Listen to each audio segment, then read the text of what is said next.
ஒரு வழியா நம்ம டிஎன்எனோட குபேரா படம் வந்து ரிலீஸ் ஆயிடுச்சு. இந்த படம் ரிலீஸ் ஆகிறதுக்கு முன்னாடி ஆன்லைன்ல பார்த்தீங்கன்னா நம்ம அண்ணா பண்ண அவப்பறைகள் சாகசங்கள் அவர் கொடுத்த டைலாக்குகள் எல்லாமே பயங்கர ட்ரோல் மெட்டீரியலாக இருக்கும், ஃபேமஸாக இருந்திருக்கும். ரசிகர்கள் ஒருத்தரும் தீப்பந்தமா எரிஞ்சிட்டு இருக்கிற வரைக்கும் நான் போயிட்டே இருப்பேன்.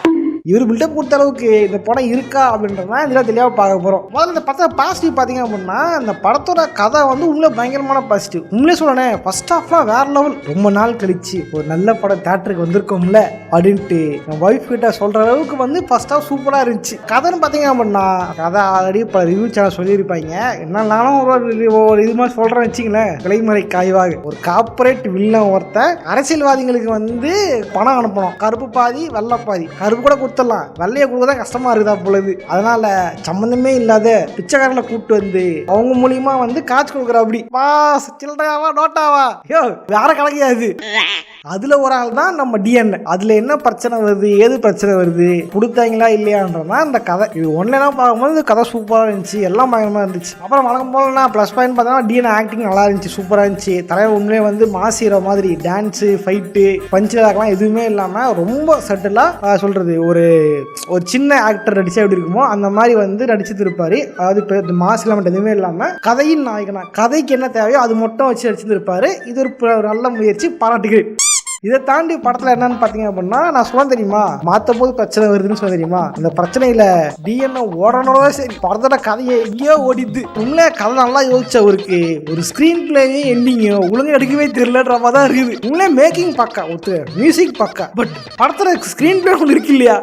நாகார்ஜுனாவை காட்டினாங்க, தலைவர் உங்களே பயந்து ஆக்டிங் பண்ணிருக்காரு, அது கேரக்டர் கடை செட் ஆயிருக்காரு. ஆனா அவருக்கு அநேகமா எண்டிங்ல கேரக்டருக்கு ஒரு நல்ல ஒரு எண்டிங்கே இல்ல. அந்த கேரக்டர் எதுக்கு வந்துச்சுன்னு தெரியல கடைசி வரைக்கும். சரி கடைசி இந்த பிரச்சனை எப்படா முடிப்பாங்கன்னு பார்த்தா முடியவே இல்ல. எதையோ ஆரம்பிச்சு எங்கேயோ விட்டா மாதிரி படம் எங்கேயோ போயிடுச்சு. உண்மையா சொல்லணும் மனசாட்சி இருக்காங்க. படம் 3 மணி நேரம் கிட்டத்தட்ட. ஓகேவா, நான் போனது 11:15 வந்தது 2:45. அப்ப பாத்துங்க எவ்வளவு நேரம் உள்ள வச்சு கும்பி இருப்பாங்க அப்படின்ட்டு. மதுரை சாப்பிடுறாரு வீட்டுக்கு கூட என்ன அப்படின்ற அளவுக்கு ரொம்ப இதா போயிருச்சு. உங்களை எண்டிங் ரொம்ப இழுக்கிட்டே இருக்காங்க. இப்ப முடிஞ்சிடும் அப்ப முடிஞ்சிடும் பார்த்தா கதை சம்மந்தமில்ல எங்க போகுது, சம்மந்தமே கேரக்டர்ஸ் வருது.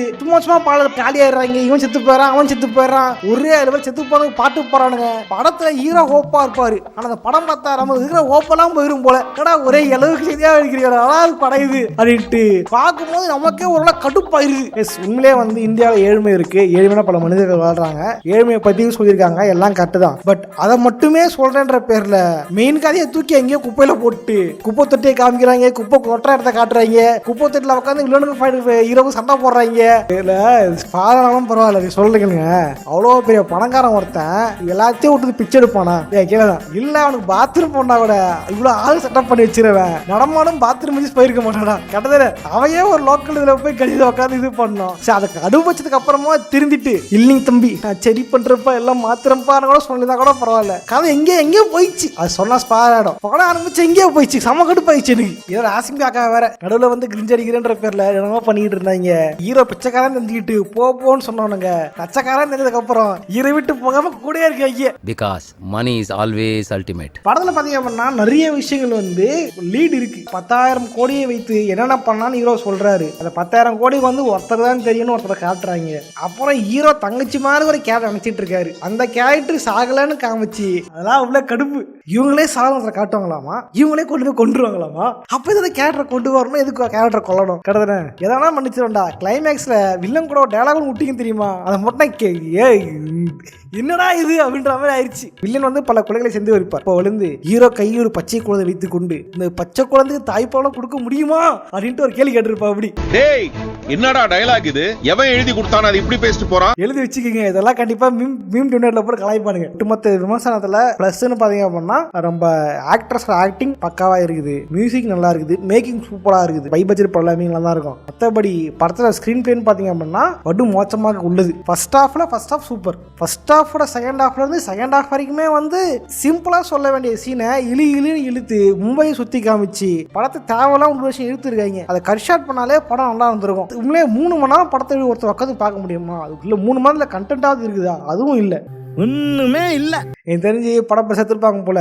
தேவையில்லாத சீனை கட் பண்ற பேர்ல தேவையான சீனே கட் பண்ணிட்டாங்க போல. நிறைய சீன் சும்மா போயிடுச்சு. நம்ம நாகார்ஜுனா கூட்டு வந்தாங்க, அவருக்கு நேர்மையான ஆபீசர், சிபிஐ ஆபீசர், சில பிரச்சனைனால வந்து நேர்மையை தவறுகிறார். அதுக்கப்புறம் திரும்பி வந்து நேர்மையா தான் செஞ்சாரு, அவர் நாட்டுக்கு நல்லது பண்ணாரு, ஃபேமிலியில போய் சேர்ந்தாரு அப்படின்னு கொண்டு போவாங்கன்னு பார்த்தா அதுவும் கொடுக்கல, ஒழுங்காக கொண்டு போகல. சரி, நாட்டில் இருக்கிற பிச்சைக்காரங்களாவது காப்பாத்தினாரு, எல்லாரையும் சரி பண்ணாருன்னு பார்த்தா அதையும் அவங்க பண்ணல, காட்டவும் இல்லை. சரி, அவர் கூட அந்த பாக்யராஜ் இருப்பாரு, பாக்யராஜே கூட்டின்னு போயிட்டு வாங்க நம்மளாம் ஜாலியாக வீட்டில் ஜாலியாக இருக்கலான்ட்டு அவங்களே வாழ வச்சாரன்னு பார்த்தா அதையும் சரியாக காட்டல. டைம் இல்ல. படத்துக்கு பார்த்தீங்கன்னா நிறைய பேர் வந்து பாசிட்டிவ் கொடுத்துருக்காங்க. எனக்கும் பாசிட்டிவ் கொடுக்கணும்னு ஆசை தான். உண்மையிலே நிறைய விஷயம் சொல்லியிருக்காங்க படத்தில். காசோட அருமை என்ன, பணக்காரங்க பிச்சைக்காரங்க இருக்குன்ற அந்த ஏணி படிகள், அந்த ஒரு ஏற்றத்தாழ்வு, இதெல்லாம் அழகாக சொல்லி தருப்பாங்க, நல்லா கொடுத்து எழுதியிருக்காங்க. பட் இதை வந்து ஒரு படமாக ஒரு ஸ்க்ரீன் பிளேவாக கொடுக்கும் பொழுதும் சரி, அந்த கதையை வந்து முடிக்கும் போதும் சரி, அந்த கதையை முடிக்கவும் இல்லாமல் செய்யாமல் இல்லாமல் கொடுத்த பாயிண்ட் எல்லாமே அப்படியே விட்டுட்டு குருட்டாம்பூக்களும் செகண்ட் ஹாஃப்ல பண்ண இதுதான் இந்த படத்தை வந்து இன்னைக்கு வந்து இதாக மாற்றிருக்கு. உண்மையாக படம் பேனிக்ஸ் ஆயிருக்கு, எல்லாம் பாசி தான் கொடுப்பாங்க. ஓடிடி வந்ததுக்கு அப்புறம் ஓடிடியில் கட் பண்ணாமல், ஓடிடி ஊழல் தனியாக ஒரு கண்டென்ட் இருக்குது, தனியாக வீடியோ போகிறேன். ஓடிடியில் ஊழல் பண்ணாமல் இதே தியேட்டரில் வந்து அதே கட்டை போட்டாங்க அப்படின்னா கண்டிப்பாக இந்த படத்துக்கு நிறைய பேர் வந்து இதேடா கொண்டாடிங்கன்ட்டு நிறைய பேர் சொல்லதான் செய்வாங்க. கண்டிப்பாக பார்த்துங்க.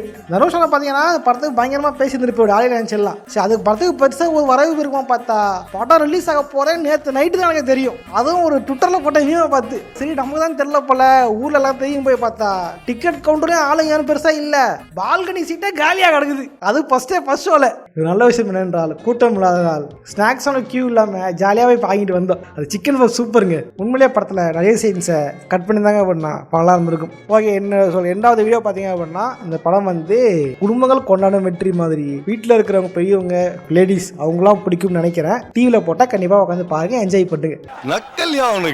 ஓகே சொல்லுஸ், லைக் பண்ணுங்க, ஃப்ரெண்ட்ஸோட ஷேர் பண்ணுங்க. நீங்களும் இந்த படத்துக்கு போயிருந்தீங்க அப்படின்னா அந்த படம் எப்படி இருந்துச்சு, உங்களுக்கு எது வந்து என்னோட பாயிண்ட் ஆஃப் வியூ, ரிவ்யூன்றதே ஒரு பாயிண்ட் ஆஃப் வியூ தான், இது என்னோட பாயிண்ட் ஆஃப் வியூ. உங்களோட பாயிண்ட் ஆஃப் வியூ படம் எப்படி இருந்துச்சு அப்படின்றத கமெண்ட் பண்ணுங்க. உங்க பாயிண்ட் ஆஃப் வியூ எப்படி இருக்கு அப்படின்றத நானும் போய் தெரிஞ்சுக்கிறேன். ஓகே சொல்லுஸ், இதே மாதிரியான இன்னொரு சோரஸா சந்திக்கிறேன். ஓட்றேன், பாய்.